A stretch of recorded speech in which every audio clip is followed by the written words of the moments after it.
All right, folks, welcome back to the Tiger Sports Show, where we give you the rundown every week of what's going on in Hastings High Athletics. We're moving to our new time slot here on Sunday afternoon. It turns out that an old man like me has trouble doing the show after basketball practice. I keep, I kept being too tired or just forgetting.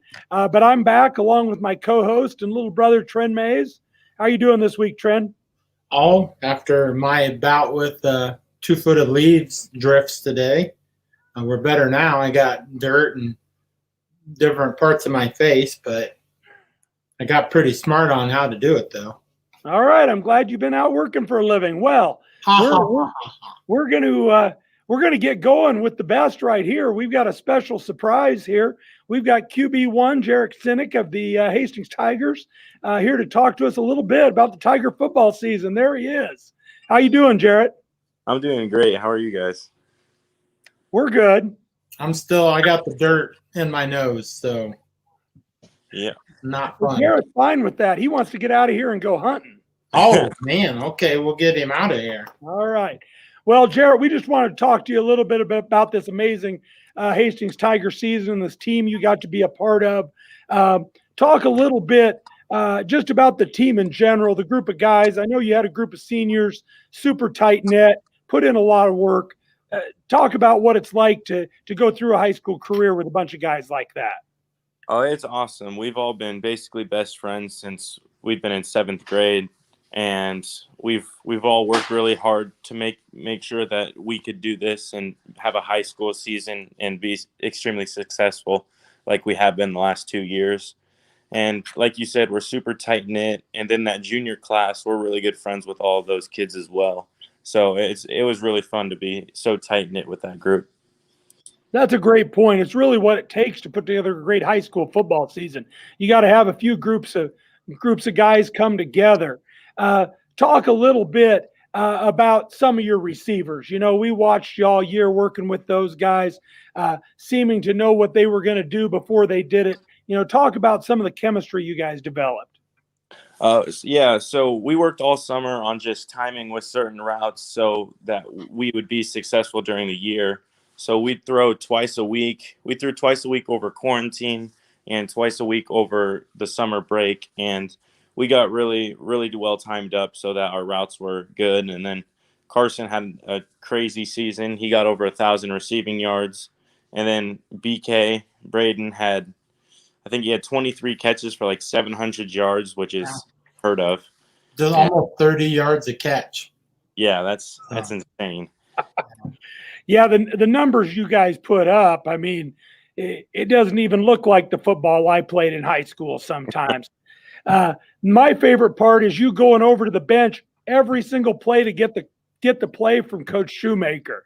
Tell me a little bit. You know, what can you guys all communicate in that little bit of time between plays? We talk a lot about different linebacker alignments and the D line and if they're going to slant which way and different calls that they've been making all game and stuff. And then we talk about different coverages, like if Elkhorn would have been in a cover 3, what play we would have ran instead of the one that was called. And so we actually get to talk about a lot of stuff in that little 15 seconds that I'm over there. Well, I can tell. I can tell you hustle over there every time. Tell me how much are you changing things up when you get the first look at the defense? I mean, you've talked to coach. Now you're back up calling the signals. How much are you changing things up at that point? We don't change a lot. Like usually it's just we change the line call or something specific about how they're going to slant so that what we do is more successful than what they're going to do.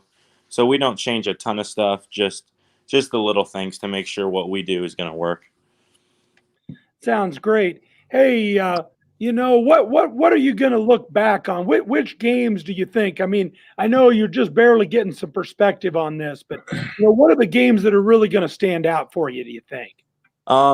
Last year the Beatrice one for sure, breaking that state record, and that was really nice. And then this year the 2 Northwest games, those are going to stand out a lot because past couple years we've gotten beat by those guys pretty soundly, and we finally beat them. And then just making to the semifinals and having a real tough game against Elkhorn, that's going to stick in my memories pretty well. Yeah, just just an amazing season. And you know, I'm getting old enough, Jarrett. I've seen quite a few Tiger football seasons, but this was one of the funnest rides I've ever had. And you mentioned that Beatrice game from a year ago. That was the first game my son and I had called up on the broadcast, and we're like, "Holy cow, what is going on here?" We didn't even know what to think. Yeah, that game was really fun. I think 5 receivers had touchdowns that game, and it was just crazy. It's crazy to be a part of that and to set that record. I don't even know anybody in my neighborhood who threw for 9 TDs in the yard ever. I'll tell you that. The funny thing is you were close to having double digits. Yeah. You probably should have had at least maybe 11. He got on my question about your favorite memory. Beating Scotts Bluff had to be up there with the troubles we've had with them lately too. Oh yeah, that's up there because, like you said, we haven't beat those guys in a while, and to have a running clock in the first half at their home field, it was a crazy feeling. And you guys just jumped on teams so quick. And it was funny. My favorite memory is hearing the Scotts Bluff announcer talk about how they contained Little Shoe. They kept him in check in the first half. I thought, what about the other 5 guys? You didn't do much on them and Jarrett. So now, Jarrett, I was going to do this later, but I wanted to let you hear this part now. We just got messages galore on the Tiger football Facebook page the last 3 weeks. Tiger fans and Tiger alum in Omaha, Colorado, different parts of the country, and then even locally. And Sherry Hollister said it best after the game. She just wanted to thank you guys for giving Tiger fans something to do this fall, giving us something to look forward to. With the world just crazy right now, and you can't really go any places.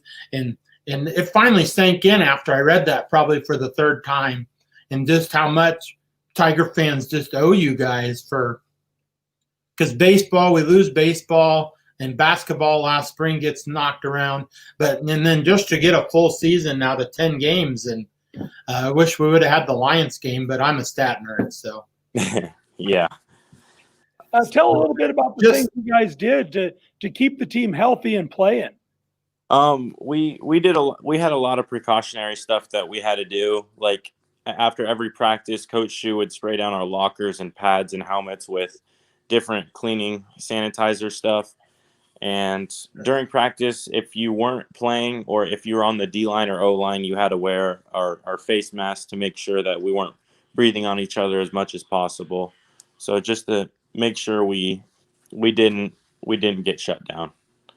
Yeah, that's amazing. That's going to be, a big part of the story when we look back, and we look back at the pictures and we'll be like, what are those things around their necks, but just an amazing fall. Hey, let's talk a little bit about the future. Let's talk immediate future. What's basketball season look like for you? I've taken a couple weeks off just to let my body heal from the bumps and bruises I got during football. And I'm really looking forward to playing for Coach Danielson. I love the dude. I've only met him. I met him this summer, and I love him. He's a great guy, and I can't wait to play for him. At some point, we're going to come up with a few minutes to interview Coach Danielson on this show, but we've just had trouble fitting that in. Yeah. We're kind of hazing the new guy a little bit. Well, and he wants to get on. He's trying to get on every week, but I keep telling him, you got to win a couple games first. So we don't just put anybody on. And your body's got to be a little more beat up this year. You ran the ball a lot. That had to be by plan a little bit. Yeah, I ran the ball a little bit more this year because I grew a little bit and I got faster. So Coach Shu implemented me more in the run game a little bit. And, yeah, I ran for, I think, 300 more yards than I did last year. So I ran quite a bit more. Yeah, and you made some big yards. There were a couple points where you just, you made some big things happen. That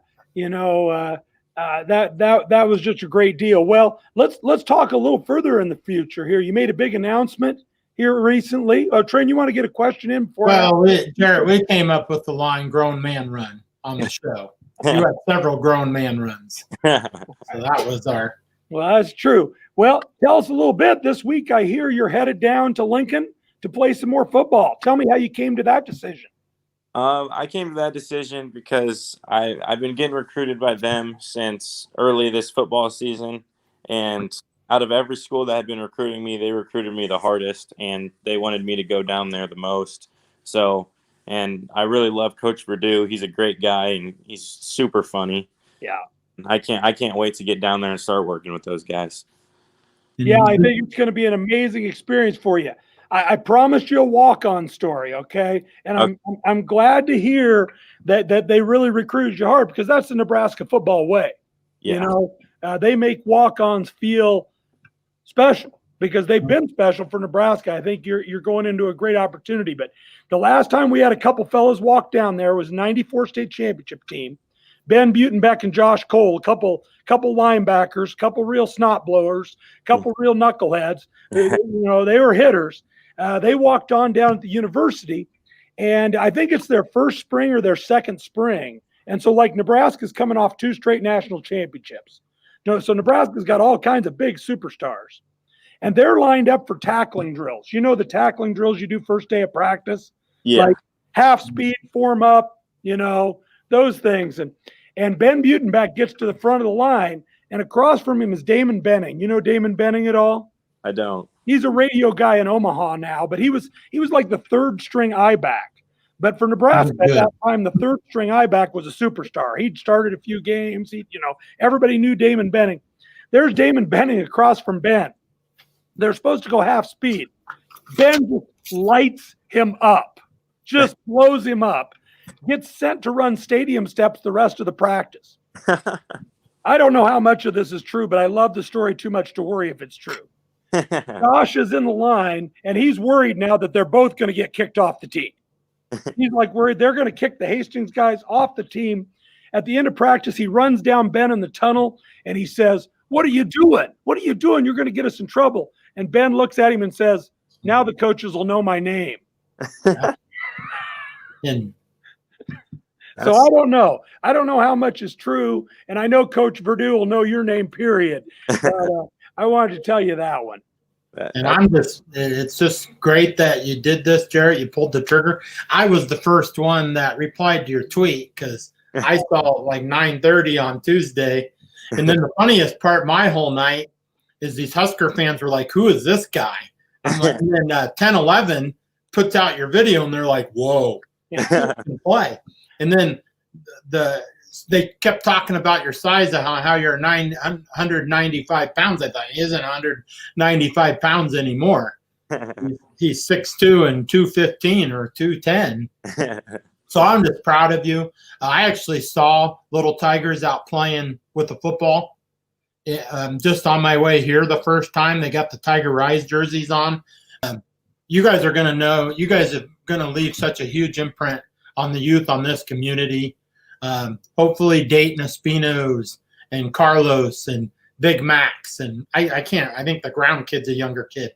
Yeah. You guys have risen Tiger football from the ashes, because it was pretty lean for a long time, and just the imprint you guys have had. And I can't wait to watch you hold up wear the colored Husker hats on the sideline down the road, sending in the signals and stuff. And everybody was asking me, and I thought, the dude can play. That's all I know. So, all right. Well, the only bad news of that, Jarrett, is now everything you accomplish in Nebraska, Tren is going to take credit for, because he was the first person to tweet. Well, I was in, and he did. Oh, okay. All right. Well, you did surprise me. And the last thing I've had people, we've known about this, that they were looking at you to walk on, and people have asked me at the 2G and Northwest games if I knew what you were doing. I was like, well, I know there's a D2 school, but there's something else I can't say. So we kept it pretty quiet, and I'm just so proud of you. I don't even know how many times you beat me in midget football. But I think it was a few times. But I remember because Q was always there, and Q was established, and he's a big blonde-haired kid. And I thought, Q's little brother, I thought this could be interesting. We're going to see how he does. And now you're not Q's little brother anymore. You're big Jarrett QB1, and I can't be more proud of you. So, all right. So is it Quentin you going hunting with? Yep. Q and I are going to go to hunting. All right. Well, hunter safety. All right. Let's take care of things. All right. Yep. Thanks for being on the show, Thanks, Jared. Jarrett. Thank you, guys. Good luck. Thank you. All right. That guy is quite a character. We didn't even mention Sunshine from Remember the Titans, did we? Or Johnny Utah from the original Point Break. We have a lot of nicknames for Mr. Synek. So, well, sometimes a quarterback's got to be a little bit of a character too. he's got the hair flowing. He reminds me a little bit of what? Oh God, what's Kurt Russell's character on Best of Times? Oh man, it's not maybe John our producer Hightower, will put it in the queue. I don't even know. All right. Well, Tren, let's switch it up here now. Let's go back through that great football season. What are you going to remember about this football season? Should we run through the games a little bit? That's fine. I'm just going to remember what a fun, exciting year. They broke just numerous offensive records for points in a game. And it was just like Sherry said, it was something to look forward to every week because there wasn't a lot for a while. And I just remember back in June when the governor said we're good to go, hopefully. And then I started counting down the days till we kicked off at Lincoln North Star. And that was early. Yeah. August 21. So yeah. Not only did we get a football season, we got one of the longest football seasons in Hastings High history. On the 21st of August, the Tigers go. A little bit of a short start there. A beautiful summer day. It was hot up in those bleachers. Yeah, hot on the west side or on the east side, facing the sun the whole night. Yeah, you and I weren't supposed to be there because we weren't technically within the Lincoln Public definition of who could be in the crowd. But we kind of finagled our way in. Sometimes it's about knowing the right people. So yes, indeed. And we saw a 35-8 Tiger win. A close game through the half, and a North Star team that punched their weight in Class A this year. That was a good win. Yeah, it was 8-8 at halftime, and had to be thinking. And it just took them a little while to get going, and big play after big play. They hit 2 big pass plays. And then the next week, McCook at home, and just a solid 35-14 win over a team that ended up 6-2 and in the playoff. Good, solid McCook team. And I didn't mention this, when Jarrett was talking about what he'll remember. What I might remember about these boys is the picture on the M of McCook when they finally went out there and won that game out west. McCook had been just such a burr in our saddle for so long that's one of the biggest things these guys did is went out and turned that around. And then alarm bells that first game that went at McCook, alarm bells went off from state end to state end, from Chimney Rock to the Missouri River when the number we did on McCook that night. So. Well, then the next week they make the big trip west to Scotts Bluff. I think the only game of the year that I didn't see in person. We went out to Scotts Bluff and like you said, got the 35-point rule going, got the clock running on those boys out west for a 45-6 win. I just remember Gareth Jones, big catch early in that game. One of the best timing patterns I've ever seen between Jarrett and Gareth. To get the scoring going in that game. What else do you remember about that?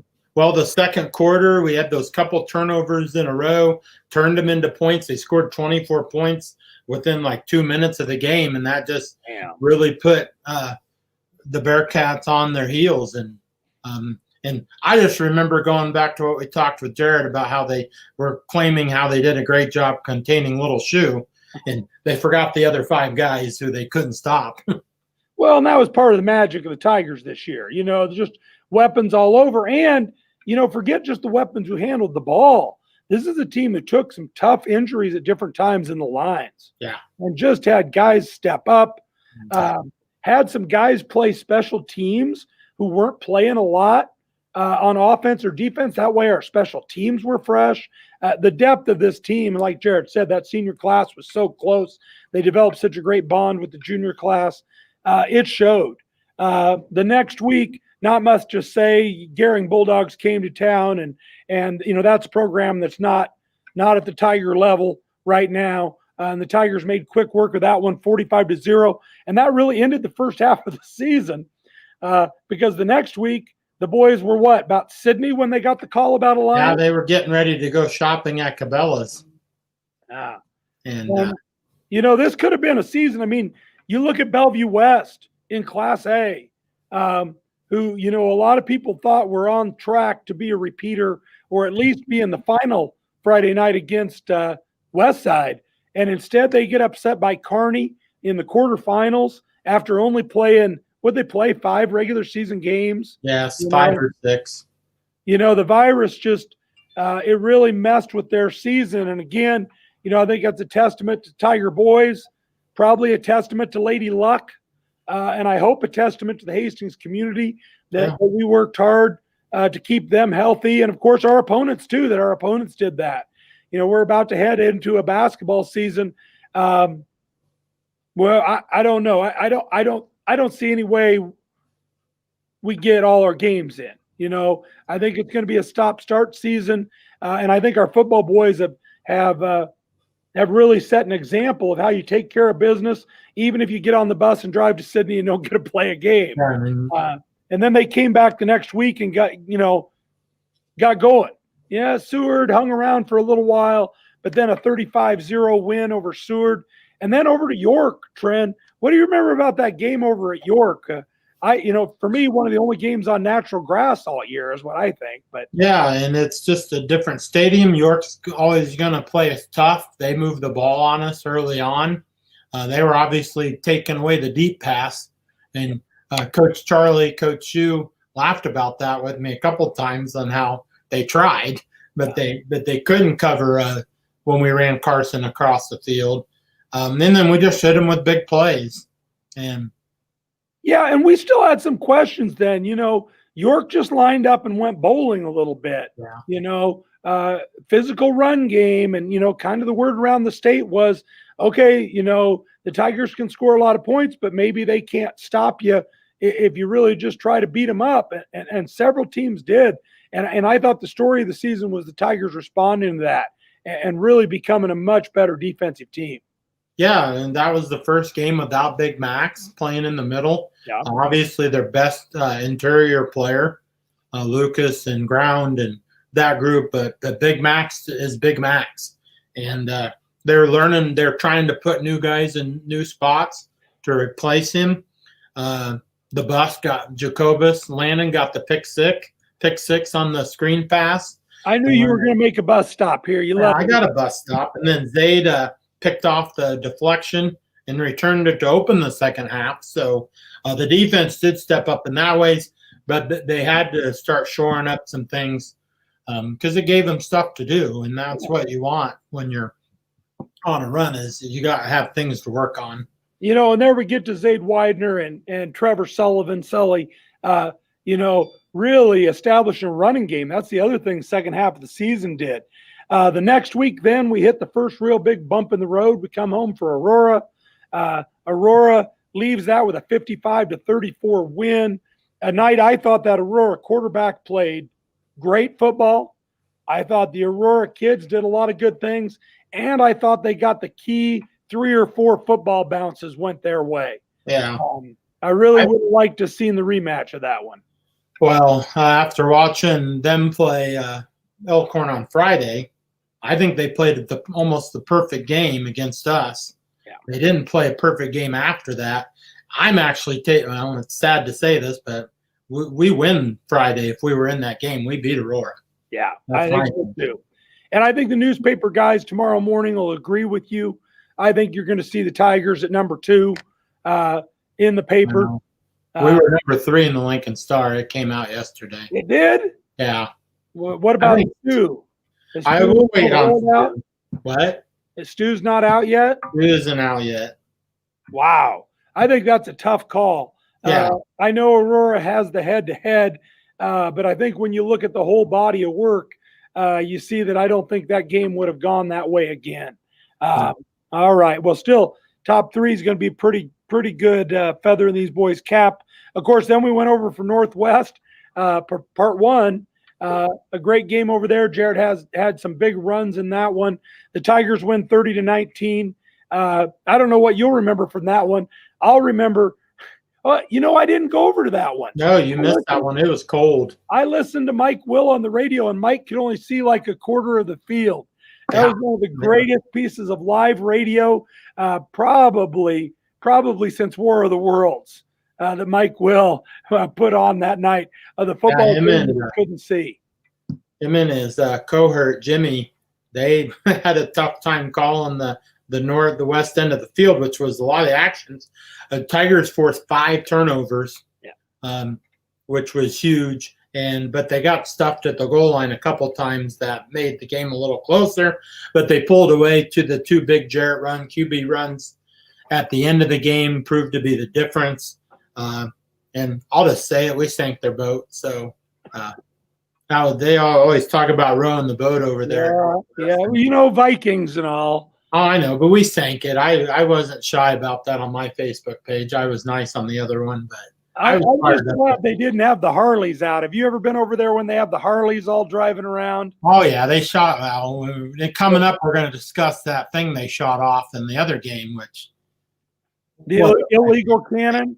Yeah. All right. Well, it's playoff time then, and the Tigers host the first round. A brand new opponent.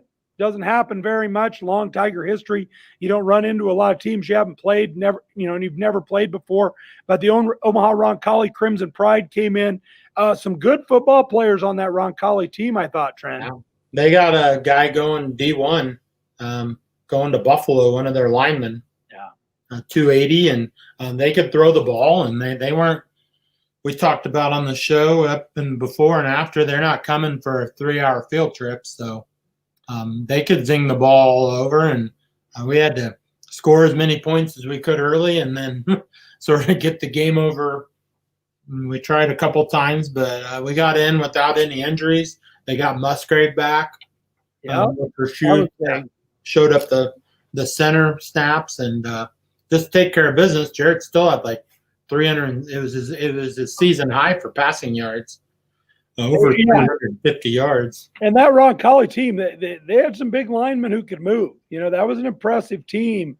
And of course, they had a lot of success the year before. They were used to winning in the playoffs. Then we go to the semifinal, probably the game of the season, probably one of the the quarterfinal to get into the semifinal. Yeah. One of the biggest games in Tiger history. The Tigers have to go on the road again because of the strange NCAA playoff rules, and they have to go over to Northwest to play the Vikings. It ends up being 45-42. Tigers win it in the last minutes. We'll talk Briar Minky in just a minute, but what else are you going to remember from that game? Oh, just remember the radio guys had to sit down low again, so we had Epic Radio Part 2. Yeah. And I just remember Jimmy Purcell. He was yelling, he goes, "Carson Shoemaker!" when we ran the big reverse play because we totally caught them off guard. They blitzed into that, and it was perfectly set up. I'm just glad Carson didn't score because we got to set up with my new favorite kicker of all time. And actually, we saw in the state championship game Friday that there were kicking issues galore in that game, so they definitely needed a Briar Minky on both of those teams. Well, let's talk about that Minky kick. And, of course, you know me, I love snap and hold. That's Musgrave to Synek, Minky on the kick. Has there been a bigger kick in Tiger history? Oh, man, let me think about this. I don't think so. I'm shaking you off. I can't think of one. I can't think of one that's close, Tren. And, man, he just drilled that thing straight through. Yeah. He actually kicks the first one. We kick it, and I think he made it, but they got the penalty. I don't think he kicked it on the first one. Oh, he didn't? They stopped it before. I don't remember. I think so. But I tell you, it was a weird crosswind going on. Yeah, it was blowing. It was blowing southeast to northwest. That field goes against the grain. Yeah, it's not a north-south field. Not a north-south field. They do things a little different over at Grand Island Northwest, out in the suburbs there. Yeah, and that wind was right to left weird. And he's going to be the all-state kicker, isn't he? Yeah, he should be. And he had trouble. He had trouble with kicks. And Minky just drilled that. It always reminds me of Apollo 13. What line do I remember out of Apollo 13? I'm not sure. Steely-eyed missile man. Oh. Steely-eyed missile man. All I right. just my memory after that kick was they were like celebrating. I'm like, you got 12 seconds to go, and it's not going to take them that long to score. So, and then Minky dribbles the ball. Yeah. And it plays ping pong, and then he puts his hands in the air and celebrates. Yeah, so. he wins the last two plays with an assist from who went down and jumped on that? Was it Nauert? I think. Yeah. Some great plays by Austin this year too. I tell you, Austin had an amazing catch in that game. You talk about the wind going right to left. He made a catch across the middle in the fourth quarter that ball was tailing. I want to say like a 9-iron, but I don't golf, so I don't know which one's tail like that. But it was tailing like some type of weird golf shot. And he chased that thing down and made a big catch. And then, of course, he covers up the kickoff at the end. Just so many Tiger heroes through the year. Then we get to that last semifinal, just a shootout, Tren, just a prize fight. It was just like the week before. We traded blows. Drigets, they score first, huge drive. They're a big power team with big wide receivers. They just ran it right down our throat. Then we do what we do is we hit the big play. We got BK deep behind their two guys. Still don't know what their two deep guys were doing, and we score to make it 7. And then Bo Dreer gets the fumble and takes it in, or the INT, I can't remember which, and we get ahead, but then they go down and score, and it's 14-14 after the first quarter, and then it stayed that way till halftime. Kind of settled down a little. Both defenses got their feet under them a little bit there. Yeah, and then we had chances in the third quarter and just missed them. Had a chance at the end of the second quarter to score. Tough field goal opportunity, and then they missed a field goal too. Yep. But then the fourth quarter just turned into a shootout. It was the last one to touch the ball. And it definitely was. The Tigers with a great drive down that looked like it was going to be the drive to win the game 28-27. Just some great plays. What are you going to remember about that last drive there? Well, I think we ran the ball or threw a screen pass to Carson. Yeah. Carson really got going in the second half to get him to the 1,000 yards, and we'll talk about that in a second.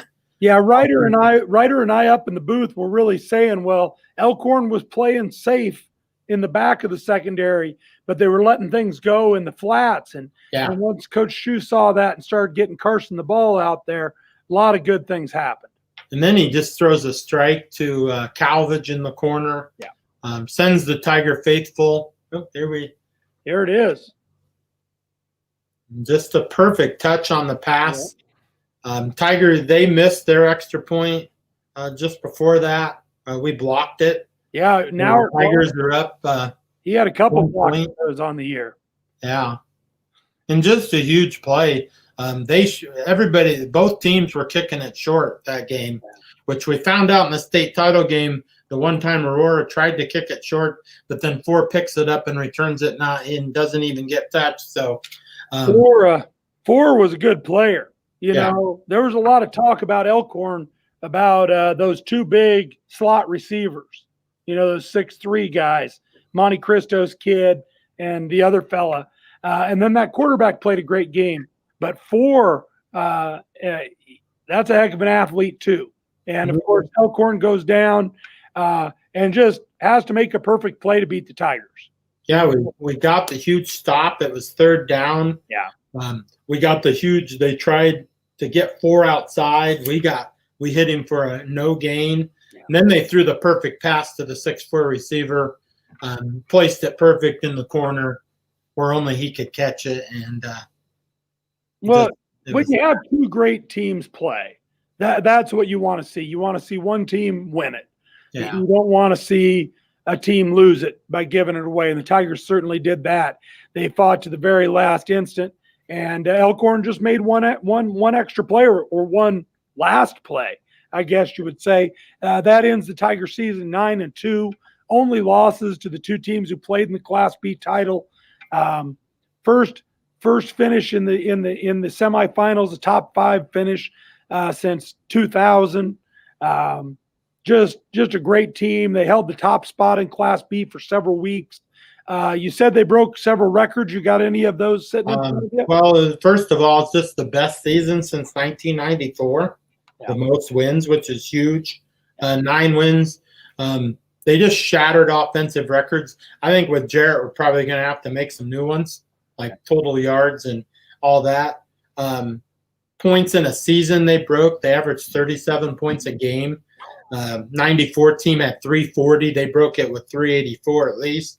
Hey, I played on some high school football teams. We weren't great, but we were pretty close to 500. I'm pretty sure we never scored 37 points in a game. Yeah. I'm not sure we ever gave up 37 either. Football was just different. They averaged 37 points a game. Yeah, we didn't even – I don't even know if we scored 37 points in some of the years I was here. So it was good that they did that. Little Shoe goes over for 1,000 yards, only the second player in school history. Can you name the first one? Over 1,000 yards receiving? Yeah.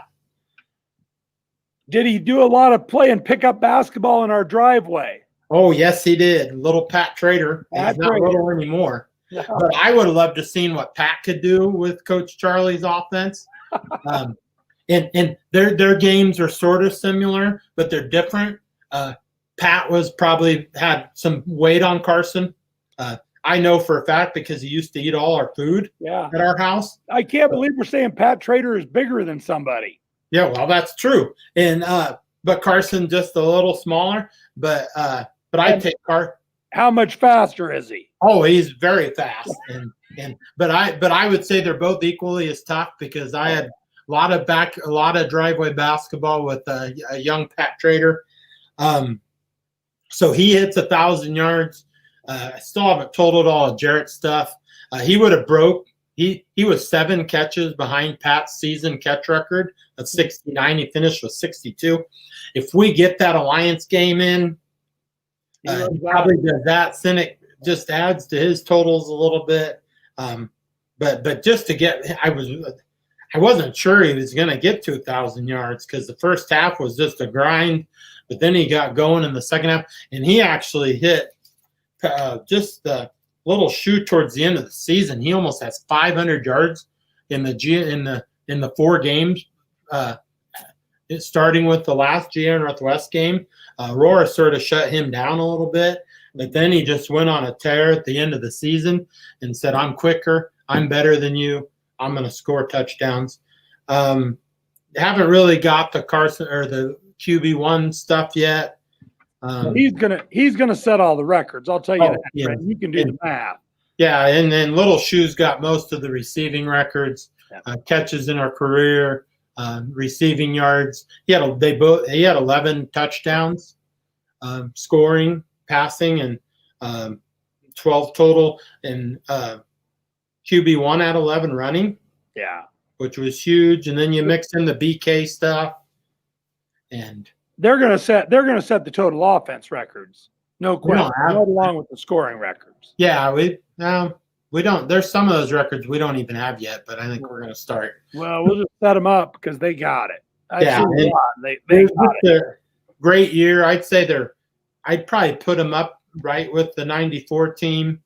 They obviously passed the 2000 team, and you got the 1940 undefeated team, and then the 2 state title teams. They're right up there as far as supremacy. And see what I got on today. I have my 93 state champs. The 93 team's still number 1. Yeah. They still got to be number 1. Undefeated Class A state champs out of nowhere. Coach Walt Olson and the crew. I think you're right. Next, you got to talk about the 94 champs. They were Class B champs. They were 10-2 with losses to Norfolk and Kearney. But Norfolk was the Class A state champion that year.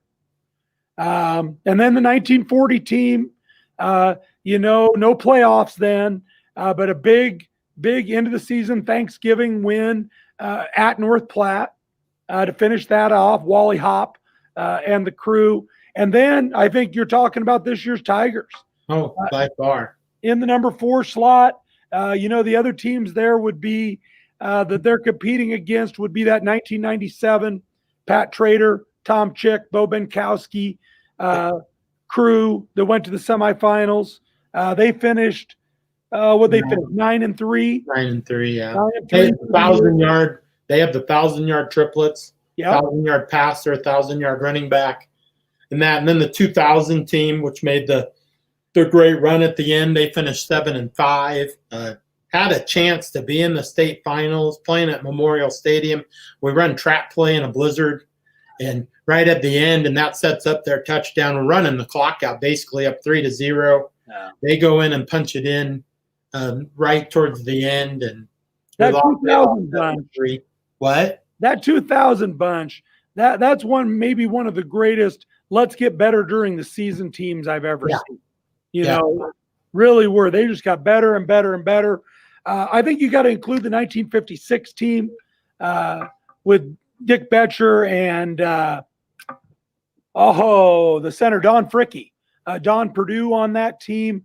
That was a team that went 9-1, lost just a heartbreaking Big Ten championship game to McCook 3-0, or they would have been 10-0, but they finished number 4 in Class A. The 1950 team was number 5 in Class A. 1948 team with Ted Connor. I love Ted Connor. They'd be up there somewhere. And probably the 1953 Mid-East Conference champions with Dick Kleiber, my favorite alum and ex-teacher who I still see walking. That guy's still in great shape. And then maybe the 2007 district team. But I think you got to put this team up there, close to number 4. Four all-timer fighting. Yeah, definitely. We had some lean years. I was saying that we came from the ashes a little bit. There was some tough years for Tiger football. Well, that's how high school football is going to roll. But I think you got them on the upswing. I think you were absolutely right. What you said to Jarrett is there's going to be a lot of little kids in this town who are going to be, I want to do that because of what they saw Jarrett and Shu and those fellas do. They're going to be, I want to put in the work, Yeah. And they're going to want to dream big. And, I know that's one thing this senior class did right from the beginning before I even knew any of them. I remember hearing about them. Hey, there's a bunch of kids in the 7th grade who are like fast and dream big. And I'm like, all right, bring them on. Yeah, definitely. And Coach Charlie's a winner. He won at Silver Lake. He won at GICC. And I think he's just going to keep going. And just those kids have seen the blueprint on how they need to do it. And let's just go and see what the next group of Tigers. The funny part is I had a chat with an Aurora fan after the game Friday, and he says, well, 2 to 3 years, it looks like it'll be all Aurora. And I said, whoa, buddy, there's some young Tigers they've got their claws ready to go. And we got a winner coach. And I love Coach Charlie, the mad scientist and stuff, and we'll see what they can do once we get through all these COVID issues and do that. So, all right. Well, we're going to be battling them this winter. Next week we'll be back on Sunday. That work for you, Tren? Oh yeah. All right. Hopefully somebody doesn't want to go hunting and we have to move the show up a half hour. Oh well, that's all right. We'll go Sunday afternoon again. And we can look back on the fall season because we should have a lot of our all-state picks and things that we can talk about. It was a great fall sports season, building off of last year's great season as a whole. Yeah, really. The last 2 years plus this season of Tiger sports, there have been several golden eras in this school, but we might be in one right now. Sometimes when you're in it, you don't recognize it. We may be in it right now. Yeah. And we want to keep that thing going. We'll preview the winter a little bit. Maybe we'll get that boys basketball coach on to talk to him a little bit. And we'll talk about the swim team and the wrestlers a little bit. And we'll preview the winter and celebrate the fall next week. How about that? Yeah, we'll have to tell that basketball coach that we don't have 2 hours for the show. So all right. Well, what are you going to say, Tren, to get us out of here? Just say go Tigers, enjoy some turkey and be safe, and we'll see you next Sunday. Go Tigers, be safe. We got to keep these kids playing. That's it for this week. Thanks, folks.